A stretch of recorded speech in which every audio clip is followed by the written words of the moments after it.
ഞാനും അവരെ ശ്രദ്ധിച്ചില്ല. കർത്താവ് അരുളി ചെയ്യുന്നു, ആ ദിവസങ്ങൾക്ക് ശേഷം ഇസ്രായേൽ ഭവനവുമായി, എല്ലാവരും ശബ്ദമുയർത്തി, ആ ദിവസങ്ങൾക്ക് ശേഷം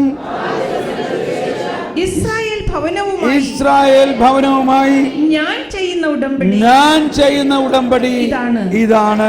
എന്റെ നിയമങ്ങൾ അവരുടെ മനസ്സിൽ ഞാൻ സ്ഥാപിക്കും, അവരുടെ ഹൃദയത്തിൽ ഞാൻ അവ ആലേഖനം ചെയ്യും. ഞാൻ അവർക്ക് ദൈവമായിരിക്കും, അവർ എനിക്ക് ജനവും. തുറന്നു, ആരും തന്റെ സഹപൗരനെയോ സഹോദരനെയോ കർത്താവിനെ അറിയുക എന്ന് പറഞ്ഞ് പഠിപ്പിക്കേണ്ടതില്ല. എന്തെന്നാൽ അവരിലെ ഏറ്റവും ചെറിയവൻ മുതൽ ഏറ്റവും വലിയവൻ വരെ എല്ലാവരും എന്നെ അറിയും. അവരുടെ അനീതികളുടെ നേർക്ക് ഞാൻ കരുണയുള്ളവനായിരിക്കും. അവരുടെ പാപങ്ങൾ ഞാൻ ഒരിക്കലും ഓർക്കുകയുമില്ല. ഒന്നുകൂടി ഒരു മിനിറ്റ്, ഒന്നുകൂടി വായിച്ച വചനം 12 വായിച്ച എല്ലാവരും ഒന്നുകൂടി. അവരുടെ അനീതികളുടെ നേർക്ക് ഞാൻ കരുണയുള്ളവനായിരിക്കും. അവരുടെ പാപങ്ങൾ ഞാൻ ഒരിക്കലും ഓർക്കുക പോലുമില്ല. ഇതാണ് പഴയ നിയമത്തിൽ പുതിയ ഉടമ്പടിയെ കുറിച്ച് പ്രവചിച്ചിരിക്കുന്നത്. ഇത് നടപ്പാക്കപ്പെട്ടുവോ? ഇനി അടുത്തത് വായിച്ചോളൂട്ടോ. എല്ലാവരും ശബ്ദമുയർത്തി ഒന്ന് വായിച്ച്. പുതിയ ഒരു ഉടമ്പടിയെ പറ്റി ശ്രദ്ധിക്കണം. എല്ലാവരും ഒന്ന് കരമുയർത്തി ഒന്ന് ഏറ്റുപറഞ്ഞ് പുതിയ ഒരു ഉടമ്പടിയെ പറ്റി പറയുന്നത് കൊണ്ട് ആദ്യത്തേതിനെ അവൻ കാലഹരണപ്പെടുത്തിയിരിക്കുന്നു. കാലഹരണപ്പെട്ടതും പഴക്കം ചെന്നതുമാകട്ടെ അപ്രത്യക്ഷമായിക്കൊണ്ടിരിക്കുന്നു. ഹല്ലേലൂയ. അപ്പൊ ഈ കാലഹരണപ്പെട്ട ആ പഴയ ഉടമ്പടി വെച്ചിട്ടാണോ നമ്മൾ നീങ്ങേണ്ടത്, അതോ പുതിയ ഉടമ്പടി? അതാണ് സീറോ മലബാർ കുർബാന ആരംഭിക്കുന്നത് എന്ത് പറഞ്ഞിട്ടാ? അന്നാ സീനായി മലമുകളിൽ കർത്താവ് അരുളിയ കൽപ്പന പോൽ, ഇത് പറഞ്ഞിട്ടാണോ? എന്ത് പറഞ്ഞിട്ടാ? ഒന്ന് പാടിയേ. അന്നാ പെസഹ തിരുനാളിൽ കർത്താവ് അരുളിയ കൽപ്പന പോൽ തിരുനാമത്തിൽ ചേർന്നിടാം, ഒരുമയോടി ബലിയർപ്പിക്കാം. കണ്ടോ, ആരംഭിക്കുന്നത് തന്നെ പഴയ നിയമം അവസാനിച്ചു, നമ്മൾ പുതിയ നിയമത്തിലേക്ക് പ്രവേശിച്ചിരിക്കും. ഇത് നമ്മൾ വളരെ ശ്രദ്ധയോടെ കേൾക്കണം. പെട്ടെന്ന് ആരോടത് പറയുകയും ചെയ്യരുത്. ഞാനിത് പറയുന്നത് 2 ദിവസം മുഴുവനും പരിശുദ്ധാത്മാവ് നമ്മുടെ ഉള്ളിൽ ജ്ഞാനം നൽകി പഴയതെല്ലാം ഒരു വിധത്തിൽ ഉരിഞ്ഞു മാറ്റിയത് കൊണ്ടാണ് ഇന്ന് നിങ്ങൾക്കിത് സ്വീകരിക്കാൻ സാധിക്കുന്നത്. അല്ലെങ്കിൽ ഇത് പറ്റില്ല. അതുകൊണ്ടാണ് ഈ പ്രൊസീജിയർ പാലിക്കണം ശരിക്കും. ജ്ഞാനസ്നാനത്തിലൂടെ ജ്ഞാനം തന്നിരിക്കുന്നത്. പഴയ നിയമത്തിൽ ജ്ഞാനസ്നാനം ഉണ്ടോ? ഇല്ല. ഇങ്ങനെയൊക്കെ ചില ചോദ്യം ചോദിക്കുന്നതിൻ്റെ അർത്ഥം മനസ്സിലാക്കണം. അപ്പോൾ പുതിയ ഉടമ്പടി എന്ന് പറയുന്നത് പഴയ ഉടമ്പടിയെ പൂർത്തീകരണമാണെന്ന് കൂടി മനസ്സിലാക്കണം. പഴയ ഉടമ്പടി അതിൽ തന്നെ അപൂർണമല്ല, അതിൽ തന്നെ പൂർണ്ണമല്ല. അത് ആരുടെയും തെറ്റല്ല. അതായിരുന്നു ഒരു ഡെവലപ്മെൻറ്റ്, ക്രോണോളജി. അതുകൊണ്ടാണ് 1964 കാറ്റഗിസത്തിൽ 1964 പറയുന്നു, പഴയ നിയമം സുവിശേഷത്തിന് വേണ്ടിയുള്ള ഒരു തരം ഒരുക്കമാണ്. നിയമം അവർക്ക് ഒരു ശിക്ഷണവും ഭാവി കാര്യങ്ങളുടെ പ്രവചനവുമായിരുന്നു. ക്രിസ്തുവിൽ പൂർത്തിയാക്കപ്പെടാനുള്ള പാപത്തിൽ നിന്നുള്ള വിമോചന പ്രവർത്തനത്തെ അത് പ്രവചിക്കുകയും മുൻകൂട്ടി അറിയിക്കുകയും ചെയ്തു. പരിശുദ്ധാത്മാവിന് അനുസൃതമായ ജീവിതത്തെ, അപ്പം എന്താണ് പുതിയ നിയമത്തിലുള്ള ജീവിതം? ആ പരിശുദ്ധാത്മാവ് നയിക്കുന്ന ജീവിതം, കൽപ്പനകളല്ല നയിക്കുന്നത്. ഇതൊക്കെ പറയുമ്പോൾ ശ്രദ്ധിക്കണം, കൽപ്പന പാലിക്കണം. പക്ഷേ കൽപ്പനയുടെ ആധിപത്യമാണോ പരിശുദ്ധാത്മാവിൻ്റെ ആധിപത്യമാണോ? കൽപ്പനയുടെ ആധിപത്യമാണോ കൃപയുടെ ആധിപത്യമാണോ? ഇവിടെയാണ് നമ്മളുടെ മിസ്അണ്ടർസ്റ്റാൻഡിങ്, അല്ലെങ്കിൽ നമുക്ക് വളരേണ്ടത്. പുതിയ സൃഷ്ടിയായി കഴിഞ്ഞാൽ ആ വ്യക്തി പരിശുദ്ധാത്മാവിനാൽ നയിക്കപ്പെടുന്ന ഒരു വ്യക്തിയാണ്. ആ വ്യക്തി കൃപയാൽ നയിക്കപ്പെടുന്ന വ്യക്തിയാണ്. ആ വ്യക്തി യേശുക്രിസ്തുവിനാൽ നയിക്കപ്പെടുന്ന വ്യക്തിയാണ്. ഏതുപോലെ? ആടും ഇടയനും പോലെ. ഒരാട് എങ്ങനെ നയിക്കപ്പെടുന്നു? ഇടയൻ്റെ ശബ്ദം കേൾക്കുന്നു, ഇടയൻ പോകുന്നതിൻ്റെ പിന്നാലെ പോകുന്നു. ആടും ഇടയനും എന്ന ആ ഒരു അവസ്ഥ പൂർണ്ണമാകുന്നത് പുതിയ നിയമത്തിലാണ്. ഈശോ പറയുകയാണ്, ഞാൻ നല്ല ഇടയനാണ്, ഞാൻ എൻ്റെ ആടുകളുടെ മുൻപേ നടക്കുന്നു. അപ്പോൾ പിന്നെ ആടുകൾ എന്ത് ചെയ്യണം? ഈ ഇടയൻ്റെ പുറകെ പോയാൽ മതി. വാസ്തവത്തിൽ വളരെ എളുപ്പമായി നമ്മുടെ ജീവിതം ഇങ്ങനെയാണെങ്കിൽ വളരെ എളുപ്പമായി. അതിന് നമ്മൾ ഭയങ്കര കോംപ്ലിക്കേറ്റഡ് ആകുന്നത് നമ്മൾ പഴയ നിയമത്തെ മുറുക്കെ പിടിക്കുമ്പോഴാണ്. പഴയ നിയമത്തെ വായിക്കുമ്പോഴും പഠിക്കുമ്പോഴും മനസ്സിലാക്കേണ്ടത് എന്താണ്? ഇത് യേശുക്രിസ്തുവിലൂടെ പൂർത്തിയാകാനിരുന്ന ഒരു പ്രിപ്പറേഷനായിരുന്നു. ഇനി പരിശുദ്ധാത്മാവിന് അനുസൃതമായ ജീവിതത്തെ വ്യക്തമാക്കുന്നതിനുള്ള സാദൃശ്യങ്ങളും പ്രതിരൂപങ്ങളും പ്രതീകങ്ങളും അത് പുതിയ നിയമത്തിന് നൽകുന്നു. അവസാനമായി പുതിയ ഉടമ്പടിയിലേക്കും കണ്ടോ, പുതിയ ഉടമ്പടിയിലേക്കും സ്വർഗരാജ്യത്തിലേക്കും നയിക്കുന്ന ജ്ഞാനഗ്രന്ഥങ്ങളുടെയും കണ്ടോ. ഇപ്പോൾ ഞാൻ കളിയാക്കാനോ തമാശക്കോ പറയണമല്ല, നമ്മളിൽ ക്രിസ്ത്യാനികളിൽ ഒരുപാട് പേര് ഈ ജ്ഞാനഗ്രന്ഥം ഇതുവരെ തുറന്നു നോക്കിയിട്ടില്ല. അതിലാണ് ഇതിൻ്റെ മുഴുവനും രഹസ്യം കിടക്കുന്നത്. ജ്ഞാനസ്നാനത്തിലൂടെ നമുക്ക് കിട്ടിയിരിക്കുന്ന ജ്ഞാനത്തിൻ്റെ പൂർണ്ണ വിവരണം ജ്ഞാനഗ്രന്ഥത്തിലുണ്ട്. അതിനേക്കാൾ അധികമായ ജ്ഞാനം യേശുക്രിസ്തുവിലൂടെ നമുക്ക് ലഭിച്ചുണ്ടെങ്കിലും നമ്മളത് തുറന്നിട്ടില്ല. അപ്പോൾ അതാണ് പ്രവാചക ഗ്രന്ഥങ്ങളുടെയും പ്രബോധനം വഴി നിയമം പൂർത്തിയാക്കപ്പെടുന്നു. ഇനി എന്താണ് പുതിയ നിയമം? പുതിയ നിയമം 1965. പുതിയ നിയമം അഥവാ സുവിശേഷ നിയമം ലോകത്തിൽ സ്വാഭാവികമായും ആവിഷ്കൃതവുമായ ദൈവിക നിയമത്തിൻ്റെ പൂർത്തീകരണമാണ്. അത് ക്രിസ്തുവിൻ്റെ പ്രവൃത്തിയാണ്. അത് പ്രത്യാഗമാംവിധം മലയിലെ പ്രസംഗത്തിൽ പ്രകാശിതമായിരിക്കുന്നു. അത് പരിശുദ്ധാത്മാവിൻ്റെയും പ്രവൃത്തിയാണ്.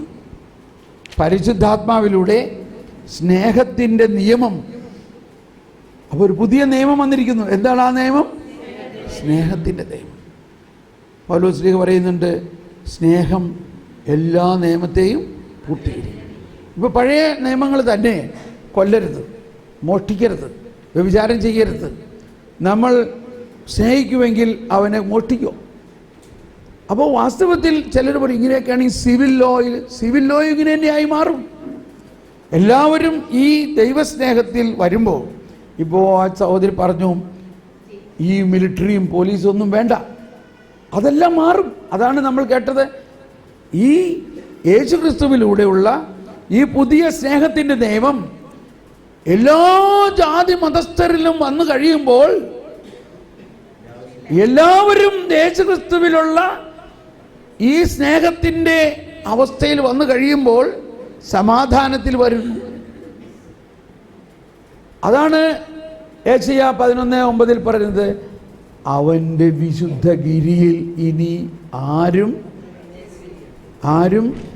ഒരു വെറുപ്പോ വിദ്വേഷമോ ഉണ്ടാകില്ല. എല്ലാവരും അവനെ അറിയും. അതാണ് ദൈവരാജ്യത്തിൻ്റെ ആ യൂണിവേഴ്സൽ ഡയമെൻഷൻ. പക്ഷേ ഇത് തുടങ്ങുന്നത് ഓരോരുത്തരുടെ ഹൃദയത്തിൽ നിന്നാണ്. ആ ദൈവരാജ്യ കേന്ദ്രീകൃതമായ ഒരു സുവിശേഷമാണ് ഈശോ പറയുന്നത്. അപ്പോൾ നമ്മളിൽ ഇപ്പോൾ MK ഗാന്ധി, ഒരു ഹിന്ദുവായിരുന്ന MK ഗാന്ധി ഈ മലയിലെ പ്രസംഗം വായിച്ചപ്പോൾ അദ്ദേഹത്തെ ആകർഷിച്ചത്, അദ്ദേഹത്തെ സ്പർശിച്ച വചനം എന്താണെന്ന് ആർക്കെങ്കിലും അറിയോ? അറിയില്ല. അപ്പം ഇതൊക്കെ നമ്മുടെ അറിവില്ലായ്മയുടെ ഒരു കാഹമാണ്. MK ഗാന്ധിയുടെ ഓട്ടോബയോഗ്രഫിയിൽ എഴുതിയിരിക്കുന്ന ഒരു കാര്യമാണത്. അദ്ദേഹത്തെ ആകർഷിച്ച വചനം ലിയോ ടോൾസ്റ്റോയ് എഴുതിയ ഒരു പുസ്തകമാണ് kingdom of God is within U. Kingdom of God is within U എന്ന ലിയോ ടോൾസ്റ്റോയുടെ ആ പുസ്തകത്തിലെ ലിയോ ടോൾസ്റ്റോയുടെ ജീവിതത്തെ മാനസാന്തരപ്പെടുത്തിയ വചനം ഇതായിരുന്നു: ദുഷ്ടനെ എതിർക്കരുത്, ദുഷ്ടനെ എതിർക്കരുത്.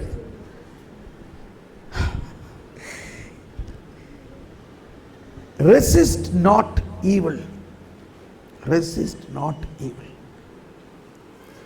ഇതിന്നും നമുക്ക് അറിഞ്ഞുകൂടെ ഇതിൻ്റെ ആന്തരിക അർത്ഥം. മറ്റു വിധത്തിൽ പറഞ്ഞാൽ, ഒരു വലത് കരണം തടിച്ചവന് ഇടത് കരണം കാണിച്ചു കൊടുക്കാനൊക്കെ പറഞ്ഞതിൻ്റെ അർത്ഥം അറിയോ? ഞാനൊരു ചെറിയ ഡെമോൺസ്ട്രേഷൻ നടത്താം. വായോ, എന്നെ ഒന്ന് കരണത്തടിച്ചേ. ശ്രദ്ധിക്കണം കേട്ടോ. ഞാൻ പറഞ്ഞത്, ഇപ്പം നമ്മൾ ആരെയെങ്കിലും കരണത്തടിക്കുകയാണെങ്കിൽ സാധാരണ ഏത് കൈ കൊണ്ടായിരിക്കും അടിക്കുക? വലത് കൈ കൊണ്ട് അല്ലേ? മാത്യൂസേ, നിൻ്റെ വലത് കൈ കൊണ്ട് എന്നെ ഒന്ന് അടിച്ചേ. കണ്ടോ, ഇപ്പം എവിടെ ചെന്ന്? എൻ്റെ ഇടതുവശത്താണ് ചെന്നത്. പടി കിട്ടിയത് എവിടെയാ? ഇടതുവശത്ത്. പക്ഷേ സുവിശേഷത്തിൽ പറയണ എന്താ? വലതുവശത്ത് അടിച്ചവന് ഇടതുവശം കാണിച്ചു കൊടുക്കാൻ. അപ്പം എന്താ അതിൻ്റെ അർത്ഥം? അതൊക്കെയാണ്.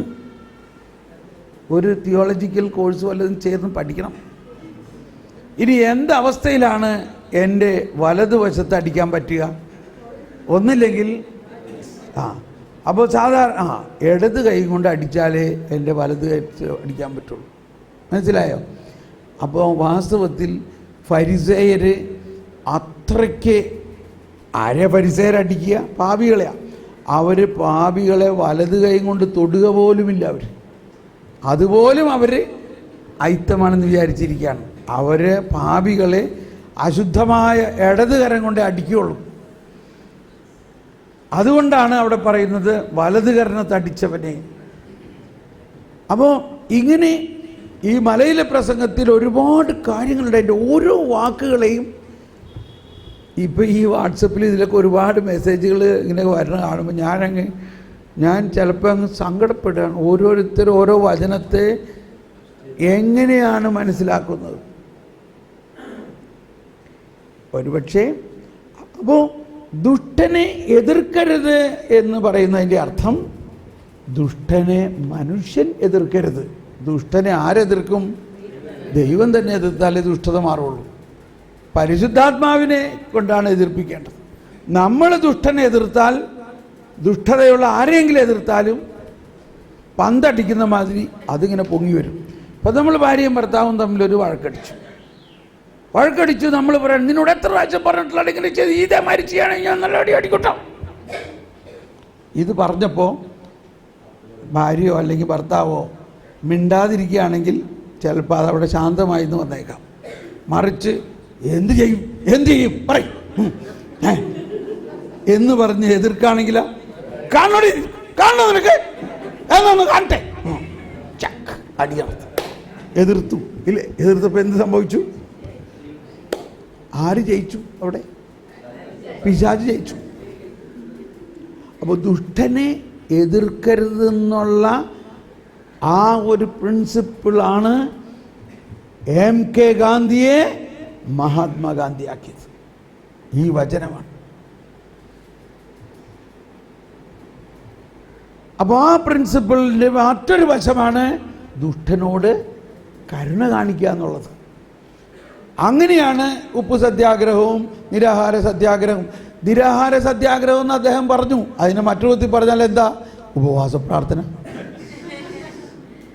യേശു മിശിഹ 40 ദിവസം ഉപവസിച്ച് പ്രാർത്ഥിച്ച പോലെ MK ഗാന്ധിയും നിരവധി ദിവസങ്ങൾ ഉപവസിച്ച് പ്രാർത്ഥിച്ചപ്പോൾ അദ്ദേഹത്തിന് അതിൻ്റെ ഒരു കൃപ കിട്ടി.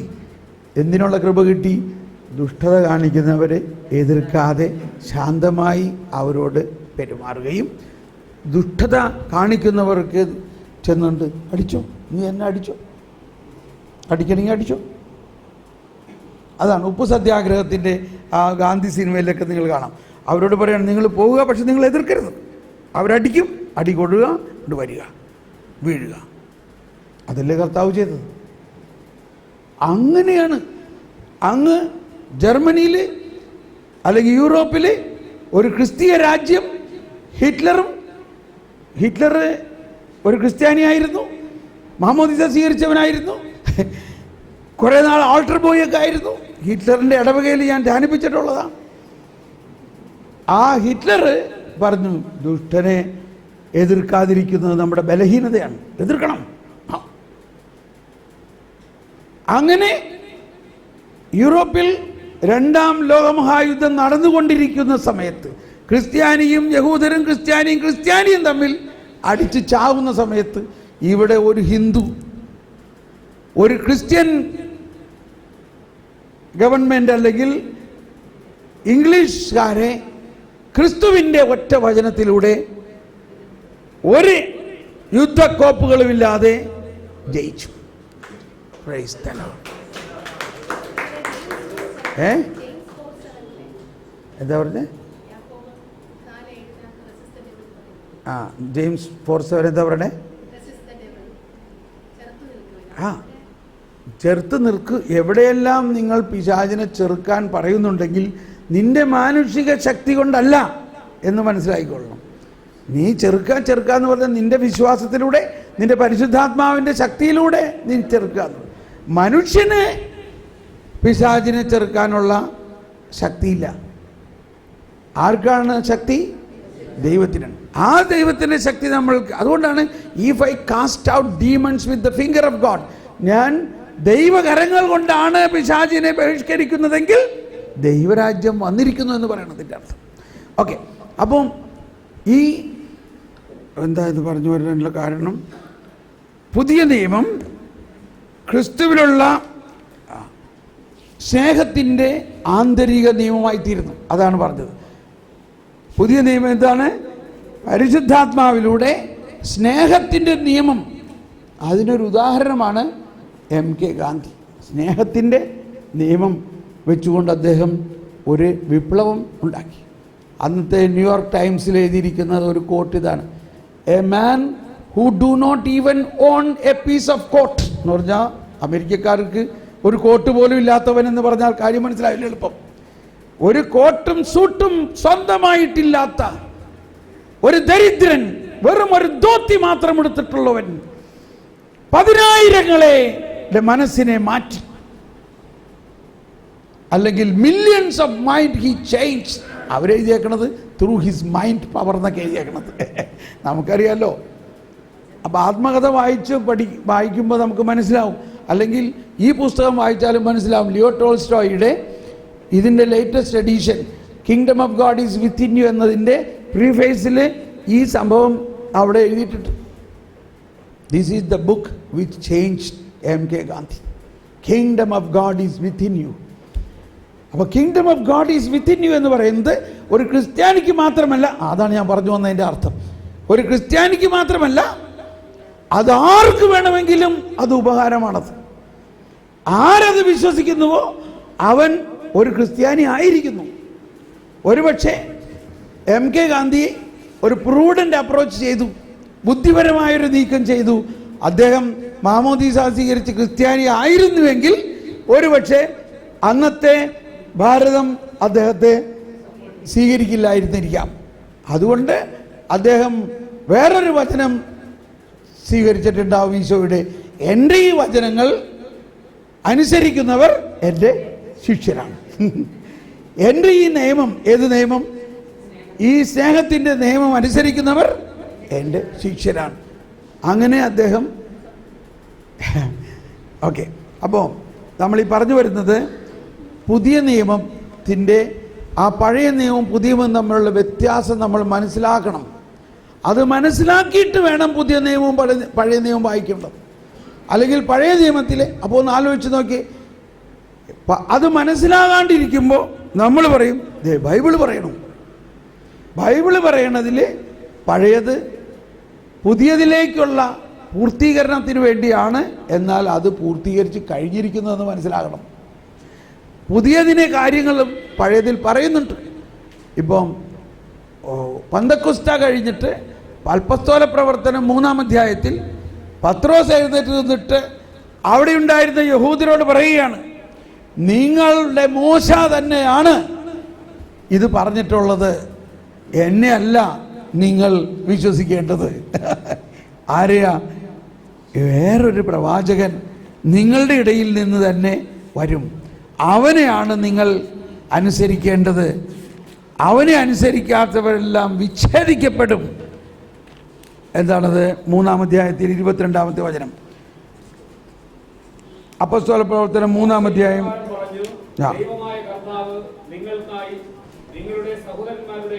ഒരു മിനിറ്റ് എല്ലാവരും എടുക്കട്ടെ. അപ്പോസ്തല പ്രവർത്തനം 3-ാം അധ്യായം 22-ാമത്തെ വചനം എല്ലാവരും കിട്ടിയോ? വായിക്കാം. മോശ ഇപ്രകാരം പറഞ്ഞു, ദൈവമായ കർത്താവ്, എല്ലാവരും, നിങ്ങൾക്കായി. മോശ ഇപ്രകാരം പറഞ്ഞു, ദൈവമായ കർത്താവ് നിങ്ങൾക്കായി നിങ്ങളുടെ സഹോദരന്മാരുടെ ഇടയിൽ നിന്ന് എന്നെ പോലെ ഒരു പ്രവാചകനെ ഉയർത്തും. അവൻ നിങ്ങളോട് പറയുന്നതെല്ലാം നിങ്ങൾ കേൾക്കണം. ആ പ്രവാചകന്റെ വാക്ക് കേൾക്കാത്തവരെല്ലാം ജനത്തിന്റെ ഇടയിൽ നിന്ന് പൂർണ്ണമായി വിച്ഛേദിക്കപ്പെടും. സാമുവേലും തുടർന്ന് വന്ന പ്രവാചകന്മാരെല്ലാവരും ഈ ദിവസങ്ങളെപ്പറ്റി പ്രഖ്യാപിച്ചിട്ടുണ്ട്. കണ്ടോ? അപ്പോൾ ഈ മോശ മുതൽ എല്ലാവരും പറഞ്ഞിരിക്കുന്നത് ആര് പറയണത് കേൾക്കണമെന്നാണ്? ഈ വരാനിരിക്കുന്ന യേശു പറയണതാണ് നിങ്ങൾ അനുസരിക്കേണ്ടതെന്നാണ്.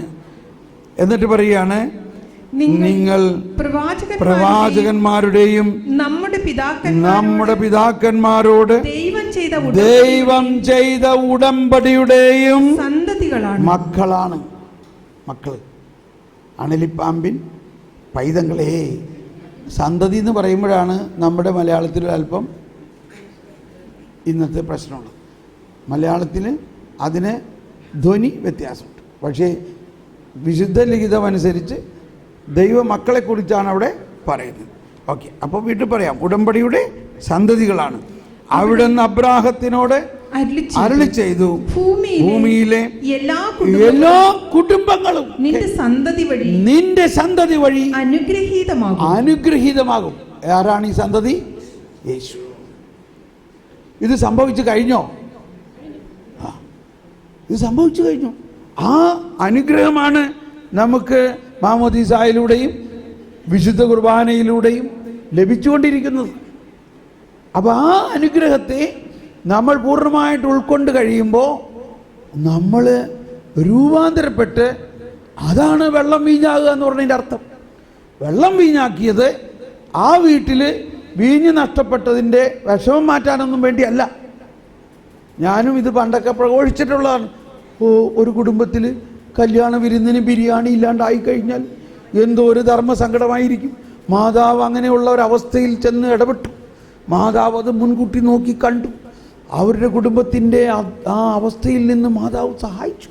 കണ്ടോ? നമ്മളെല്ലാം നോക്കുന്നത് ഭൗതികമായ ഒരു കാഴ്ചപ്പാടാണ്. ഞാൻ ഇന്നും അതിനെക്കുറിച്ച് പരിതപിക്കുകയാണ്. എൻ്റെ ദൈവമേ, നീ അന്ന് എന്തുകൊണ്ട് എനിക്ക് ആ ജ്ഞാനം തന്നില്ല എന്നാണ് പറയുന്നത്. എന്താണ് അതിൻ്റെ ജ്ഞാനം? മാതാവ് പറഞ്ഞത് മുഴുവനും ഈ പഴയ വീഞ്ഞ് തീരേണ്ട സമയമായി, അത് തീർന്നിരിക്കണോ? എടാ മോനെ, വേഗം പുതിയ വീഞ്ഞ് ഇറക്ക്. എന്താണ് പുതിയ വീഞ്ഞ്? രക്ഷാകര പദ്ധതിയാകുന്ന ഈശോ മിശിഹായുടെ വരവാണ്. അപ്പോൾ ഈശോ പറഞ്ഞു, നമ്മുടെ സമയം ആയിട്ടില്ലല്ലോ. ഇത് ഭയങ്കര രസം. ഈ മാതാവും ഈശോയും ഈവൻ ഔസേപ്പിതാവും, ഈ ഔസേപ്പിതാവും മാതാവിനെയും നമ്മൾ, അവരൊക്കെ പേരൊക്കെ നമ്മൾ ഇടുന്നുണ്ട്, ഔസേപ്പ് മേരിയൊക്കെ കൊന്തയും ചെല്ലുന്നുണ്ട്. പക്ഷേ അവർ ചെയ്യണമാതിരി നമ്മളൊന്നും ചെയ്യണില്ല. അവർ പ്രധാനമായിട്ട് ചെയ്തത് എന്താ? മിണ്ടാതിരുന്നു. അവർ പ്രധാനമായിട്ട് ചെയ്തത് എന്താ? മിണ്ടാതിരുന്നു. മനസ്സിലാവുന്നുണ്ടോ? ഇത് വലിയൊരു കാര്യമാണ്. ഇതാണ് ദൈവനീതിയുടെ പ്രധാന കാര്യം.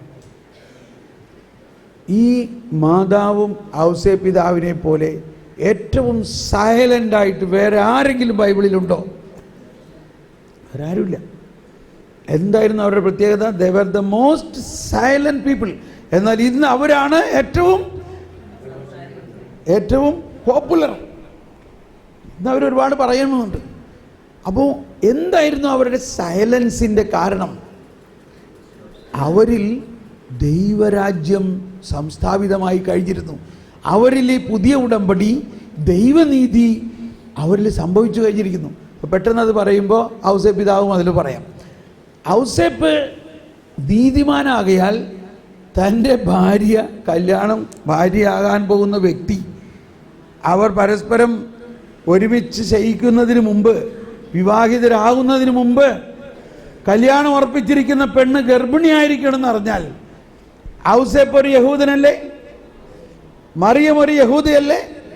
ഈ യഹൂദ നിയമം അവർ പാലിക്കേണ്ടതല്ലേ? എന്തുകൊണ്ട് അവർ പാലിച്ചില്ല?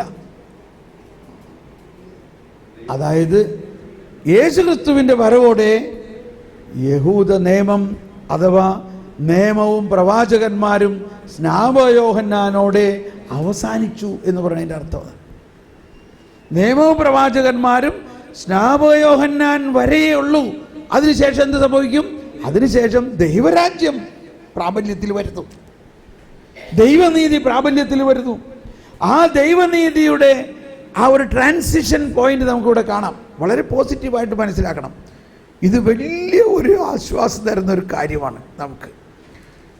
ഈ ഒറ്റ വാക്കും അവൻ നീതിമാനാകയാൽ, മത്തായി 1-ാം അധ്യായത്തിൽ 19-ാമത്തെ വചനം വായിക്കാം. മത്തായി 1-ാം അധ്യായത്തിൽ 19-ാമത്തെ വചനം. നീ എന്താ ബൈബിളൊക്കെ മടക്കി വെച്ചത്? ഭക്ഷണം കഴിക്കാൻ സമയമായി തോന്നില്ല അല്ലേ? അവളുടെ ഭർത്താവായ ജോസഫ് കേട്ടോ, നീതിമാനാകയാൽ. എന്ത് നീതിയാണ് ഇയാളിൽ ഇപ്പോൾ ഉള്ളത്?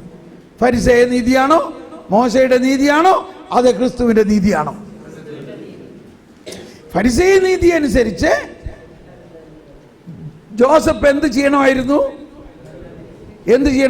അധികാരികളെ വിവരം അറിയിക്കണമായിരുന്നു. അറിയിച്ചിരുന്നെങ്കിലോ എൻ്റെ കർത്താവേ, എന്ത് സംഭവിക്കുമായിരുന്നു? വിവാഹം കഴിക്കാതെ ഗർഭിണിയായിരിക്കണു എന്നത് മറ്റുള്ളവരെല്ലാം അറിഞ്ഞാൽ എന്തായിരിക്കാം അവിടെ ഉണ്ടാകാമായിരിക്കും? നമ്മൾക്ക് പറയേ വേണ്ടത്, നമുക്കെല്ലാം അറിയാം. അതിനെക്കുറിച്ച് ഓർത്തിട്ട് അവിടെ പറയുന്ന വാക്കെല്ലാവരും ഒന്ന് വായിച്ചേ. അവളുടെ ഭർത്താവായ ജോസഫ് നീതിമാനാകയാലും അവളെ, എല്ലാവരും പറയൂ, അവളെ അപമാനിതയാക്കാൻ ഇഷ്ടപ്പെടായികയാലും അവളെ രഹസ്യമായി ഉപേക്ഷിക്കാൻ. സ്നേഹമുള്ളവരെ, ഇതാണ് നമുക്ക് പറ്റാത്തൊരു കാര്യം. ഇതാണ് പഴയ നിയമം ഇപ്പോഴും നമ്മളിൽ നിൽക്കുന്നുള്ളതിൻ്റെ പ്രൂഫ്. നമ്മൾ ആരെങ്കിലും ഒരു തെറ്റ് ചെയ്യണത് കണ്ടാൽ, നമ്മൾ കണ്ടാൽ, നമ്മുടെ ഉള്ളിലൊരു നാച്ചുറൽ ഇൻസ്റ്റിങ്ക്റ്റ് എന്താണ്? ഇതോടനെ 4 ആളോട് പറയണം. ആ വ്യക്തിയെ പരസ്യമായിട്ട് പോലും അപമാനിക്കുന്നതിന് നമുക്കൊരു മടിയില്ല. ഇത് വീട്ടിലായാലും നാട്ടിലായാലും സ്കൂളുകളിലായാലും. എന്നോട് ക്ഷമിക്കണം, കഴിഞ്ഞ ആഴ്ച ഒരു സഹോദരി പറഞ്ഞു അവരുടെ അമ്മ ആത്മഹത്യ ചെയ്തു. അമ്മ ഒരു ടീച്ചറായിരുന്നു, ഒരു ക്രിസ്ത്യൻ സ്കൂളിൽ ക്രിസ്ത്യൻ ടീച്ചർ. കാരണം അവരെന്തോ ഒരു ചെറിയ തെറ്റ് ചെയ്തതിന് മറ്റ് ടീച്ചർമാർ ഭയങ്കരമായ പ്രൊലിഫിക്കേഷൻ നടത്തി. അത് സഹിക്കാൻ പറ്റാണ്ട് അവർ ആത്മഹത്യ ചെയ്തു. അപമാനം. അപ്പോൾ നമ്മൾ മനസ്സിലാക്കേണ്ടത്, നമ്മൾക്ക് ആർക്കും മറ്റൊരാളെ വിധിക്കാനോ വിമർശിക്കാനോ ദൈവം അധികാരം തന്നിട്ടില്ല. ഇതാണ് ഇന്ന് കുമ്പസാരത്തിൽ എടുക്കേണ്ട പ്രധാന പോയിന്റ്. ഇതാണ് മലയിലെ പ്രസംഗത്തിൽ ഈശോ പറഞ്ഞ ഒരു പ്രധാന പോയിന്റ്. 7-ാം അധ്യായം ആരംഭിക്കുന്നത്, നിങ്ങൾ ആരെയും വിധിക്കരുത്. നിങ്ങൾ വിധിക്കുമ്പോൾ നിങ്ങൾ തന്നെ വിധിക്കപ്പെടുകയാണ്. അപ്പോൾ ഇവിടെ ഇത് ഭയങ്കര ഒരു കേസാണ്. തൻ്റെ ഭാര്യയാകാൻ പോകുന്ന ആൾ, ഭാര്യയായ മാതിരിയാണ് അവരെ സംബന്ധിച്ച്, താൻ അറിയാതെ ഗർഭിണിയായിരിക്കുന്നു എന്ന് പറഞ്ഞപ്പോൾ അത് പരസ്യമായാൽ അവൾ അപമാനിതയാകും. ഈ ഒറ്റ പോയിന്റ് നിങ്ങൾ എടുക്കണം. മറ്റൊരാൾ നമ്മുടെ വാക്കിലൂടെ അപമാനിത ആകരുത്, അപമാനത്തിൽ വരരുത്. അതാണ് ദൈവനീതിയുടെ വലിയൊരു കാര്യം. കണ്ടോ, ദൈവം ആദത്തെയും ഹവ്വയെയും അവരെ, ഈ മകൾ പറഞ്ഞു വളരെ ശരിയാണ്, അവരെ ഹി കവേർഡ് ദം. അവർ പാപം ചെയ്തിട്ട് അവരെ ആ പാപത്തിൻ്റെ അപമാനതയോ അതിൻ്റെ പരിണത ഫലങ്ങളോ ഒന്നും ആരും അറിയാത്ത രീതിയിൽ അവരെ കവർ ചെയ്തു എന്നുള്ളതാണ്. എന്ന മാതിരി ഈ പുതിയ നീതിയിൽ ഒരു കവറിങ്ങാണ് ഇവിടെ ജോസഫ് ഔസേപ്പിതാവ് ചെയ്തത്, അപമാനിതയാകാതെ രഹസ്യമായി. അപ്പോൾ അങ്ങനെ ചെയ്തപ്പോൾ ഉടനെ തന്നെ അന്ന് രാത്രി കർത്താവ് ഇടപെട്ടു. കർത്താവ് ഔസേപ്പിനോട് കാര്യം മനസ്സിലാക്കി തോടത്തോടുകൂടി സമാധാനമായി. ഇനി മറിയത്തിൻ്റെ പോയിന്റ് ഓഫ് വ്യൂവിൽ നോക്കും. മറിയം തോട് മാലാഖ വന്നിട്ട് പറയാണ്, മറിയം ഒരു യഹൂദയല്ലേ, യഹൂദ നിയമം പാലിക്കേണ്ടതല്ലേ? യഹൂദ നിയമം അനുസരിച്ച് വിവാഹത്തിന് മുമ്പ് ഒരു പെണ്ണ് ഗർഭിണിയാകാൻ പാടുണ്ടോ? ഒരിക്കലും പാടില്ല. ദൈവം തന്നെ വന്ന് പറയാണില്ല നീ ഗർഭിണിയാകണം. ഞാൻ ഒരു പുരുഷനെ അറിയില്ലല്ലോ. അപ്പോൾ അത് രണ്ട് കാര്യമുണ്ട്. ഞാൻ എങ്ങനെ ഗർഭിണിയാകും എന്നുള്ളൊരു വശം. രണ്ടാമത്തെ വശം, ഒരു പുരുഷനെ, അതായത് വിവാഹം കഴിക്കാതെ ഞാൻ ഗർഭിണിയാകുമെങ്കിൽ ഉണ്ടാകാനിരിക്കുന്ന ഭവിഷ്യത്തുകളെല്ലാം ഒരു മിന്നൽ പോലെ വന്നിട്ടുണ്ടോ മറിയത്തിൻ്റെ ഉള്ളിൽ? വന്നു. പക്ഷേ അവിടെ മറിയം എന്ത് വിശ്വസിച്ചു? ദൈവത്തിൻ്റെ ഈ പുതിയ നീതിയിൽ വിശ്വസിച്ചു. എന്തുകൊണ്ട് മറിയത്തിന് ഈ പുതിയ നീതിയിൽ വിശ്വസിക്കാൻ പറ്റി? എന്തുകൊണ്ട് പറ്റി? അമലോത്ഭവമായതുകൊണ്ട്. പേരുകൾ. അപ്പോൾ മറിയത്തിൽ നിറഞ്ഞിരിക്കുന്ന ഈ കൃപ പഴയ നിയമത്തിൻ്റെ നീതി അനുസരിച്ചല്ല, വരാനിരിക്കുന്ന യേശുക്രിസ്തുവിലൂടെ ഉണ്ടാകാനിരിക്കുന്ന പീഡാസഹനത്തിൻ്റെയും സ്വർഗീയ അനുഭവത്തിൻ്റെയും ഉത്ഥാനത്തിനും ശേഷം കൊടുക്കുന്ന ആ ദൈവനീതിയെ മുൻകൂർ അവൾക്ക് നൽകി. അങ്ങനെയാണ് അവൾ അമലോത്ഭവയായത്. അപ്പോൾ അതാണ് പുതുവീഞ്ഞ്, അതാണ് പുതിയ സൃഷ്ടി. അതുകൊണ്ട് മറിയത്തിന് യാതൊരു സംശയവും തോന്നിയില്ല, ഈ നീതിപ്രകാരം ആർക്കും എന്നെ ശിക്ഷിക്കാൻ പറ്റില്ല. കാരണം ദൈവം എന്നെ നീതീകരിക്കുന്നവനാണ്. അപ്പോൾ ഈ മറിയത്തിൻ്റെ ഒരു സ്വഭാവം മിണ്ടില്ല എന്നുള്ളതാണ്. എല്ലാം എന്തുകൊണ്ട് മിണ്ടില്ല? എല്ലാം കർത്താവിന് അറിയാം. അപ്പോൾ ഈശോയും മറിയവും തമ്മിൽ, ഈശോയും മാതാവും തമ്മിൽ ഒരു രഹസ്യ വിനിമയം എപ്പോഴുമുണ്ട്. അവരെപ്പോഴും ഒരു ഹൃദയമാണ്.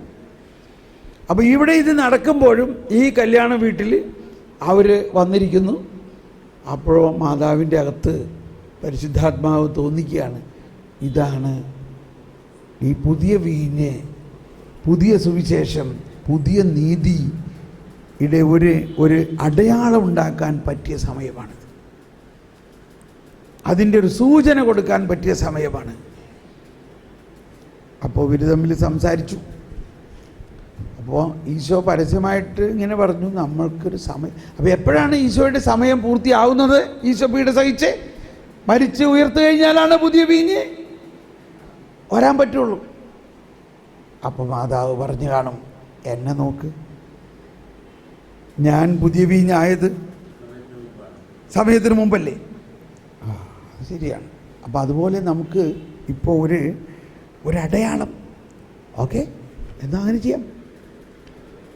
അപ്പം എന്താണ് ആ അടയാളത്തിൻ്റെ അർത്ഥം? പഴയത് അവസാനിച്ചു, പുതിയ വീഞ്ഞ് വന്നിരിക്കുന്നു. ഈ വീഞ്ഞ് ഉണ്ടാക്കി കൊടുക്കുകയാണ് ഇതിൻ്റെ ലക്ഷ്യമായിരുന്നുവെങ്കിൽ ഈശോ ഇങ്ങനെ പറഞ്ഞാൽ മതിയല്ലോ, വീഞ്ഞുണ്ടാകട്ടെ എന്നാൽ വീഞ്ഞുണ്ടാകുമായിരുന്നു. ഏത് തോൽക്കുടത്തിൽ വീഞ്ഞുണ്ടാകുമായിരുന്നു? പഴയ തോൽക്കുടത്തിൽ വീഞ്ഞുണ്ടാകുമായിരുന്നു. എന്നാൽ ഈശോ ആ പഴയ തോൽക്കുടം ഉപയോഗിച്ചില്ല. പഴയ തോൽക്കുടം ഉപയോഗിച്ചില്ല. അതിന് പകരം എന്തുപയോഗിച്ചു? കൽഭരണി എന്ന് പറഞ്ഞാൽ എന്താ? ശുദ്ധീകരണത്തിന്, അതായത് കാല് കഴുകാൻ വെള്ളം വെച്ചിരുന്ന ഭരണികൾ ഉപയോഗിച്ചു. നിങ്ങളുടെ വീട്ടിലും പണ്ടൊക്കെ കിണ്ടിയല്ല, അല്ലാതെ വീടിൻ്റെ അറയത്തൊക്കെ കാല് കഴുകാൻ വെള്ളം ഒരു ഭരണിയിലോ അല്ലെങ്കിൽ കലത്തിലൊക്കെ വെക്കാറില്ലേ? ആ കലം എടുത്തുകൊണ്ട് അടുക്കളയിൽ പെരുമാറാറുണ്ടോ? മനസ്സിലാവുന്നുണ്ടോ? ഒരിക്കലുമില്ല. ആ കലമെടുത്ത് ഊണുമേച്ചയിൽ വെക്കാറുണ്ടോ? ഒരിക്കലുമില്ല. അപ്പം എന്താണ് അവിടെ കർത്താവ് ചെയ്തത്? ഈ കൽഭരണികൾ എന്ന് പറയുന്നത് പാപം മൂലം എല്ലാവരാലും തിരസ്കരിക്കപ്പെട്ടിട്ടുള്ള മനുഷ്യവംശത്തിൻ്റെ പ്രതീകമാണ്. അവയെ മഹത്വം അണിയിക്കുകയും ക്രിസ്തുവിൻ്റെ ആ പുതിയ ട്രാൻസബ്സ്റ്റാൻഷിയേറ്റിംഗ് പവർ, ക്രിസ്തു വന്നിരിക്കുന്നത് ആ പഴയ അവസ്ഥയെ സത്ത മാറ്റിക്കൊണ്ട് ഒരു പുതിയ അവസ്ഥയാക്കാൻ വേണ്ടിയാണ്. വെള്ളം എന്ന് പറയുന്നത് മോളിക്യൂൾസ്, ഇതിൻ്റെ ഓക്സിജനും ഹൈഡ്രജനുമാണ്. ഈ